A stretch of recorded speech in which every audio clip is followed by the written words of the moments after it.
Eussiez-vous jamais supposé, mon Seigneur, que le dernier de vos prêtres, celui qui n'est pas digne de diriger la plus petite paroisse, eusse, avec la grâce de Dieu, opéré de si grandes choses? Rien n'est impossible à Dieu. C'est ce que nous dit l'évangéliste Saint Luc, et je crois que cette phrase de l'abbé Guérin est bien peut-être comme portée, sous-tendue par cette conviction. Rien n'est impossible à Dieu. Et cela c'est vrai pour l'abbé Guérin comme tout le monde dans toutes nos vies. Ici l'abbé Guérin évoque un peu ses faiblesses, le fait qu'il est indigne.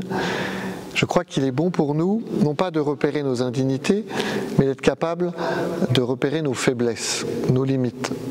Et c'est la première étape, j'allais dire, de la maturité.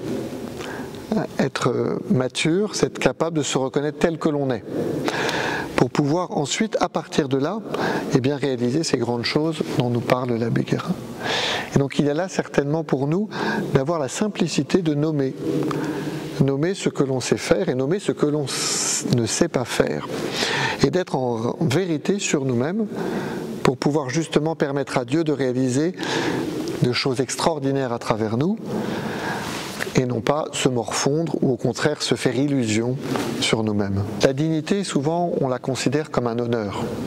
Il y a quelque chose qui reviendrait à certains parce qu'ils ont atteint un certain stade, parce qu'ils ont eu certains diplômes, et donc ils sont dignes d'eux. Et certainement qu'ici, l'abbé Guérin évoque la dignité non pas un peu sous cet angle très humain, et qu'il nous invite à nous déplacer.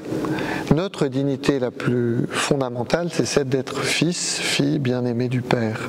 Et cette dignité, elle est inaliénable, on ne pourra pas nous l'enlever. Mais au regard du monde, elle peut paraître bien faible, voire méprisable.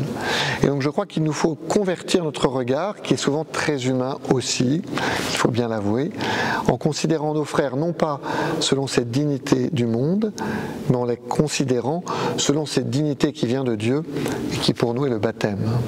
Parfois on peut avoir une attitude, j'allais dire, qui nous méprise nous-mêmes. On va dire je suis nul, je ne suis rien, je n'arriverai à rien, et on peut même se complaire. Ça nous permet d'exister. Ça nous permet, mais en fait c'est quelque part l'autre face d'une forme d'orgueil. C'est-à-dire que je vais partir de moi pour retourner à moi. L'orgueil, ça pourrait être de partir de moi pour considérer que je suis le meilleur, mais c'est une autre face de l'orgueil de partir de moi pour retourner à moi. En fait, cette indignité, il nous faut systématiquement, comme toute notre vie chrétienne, la considérer vis-à-vis de Dieu et la considérer en vérité. Nous ne sommes pas totalement nuls, nous ne sommes pas totalement superbes. Il y a quelque chose d'une simplicité du regard sur nous qui nous permet de reconnaître notre dignité, qui est celle d'être fils, fille bien-aimée du Père, et de reconnaître nos faiblesses et nos forces en vérité.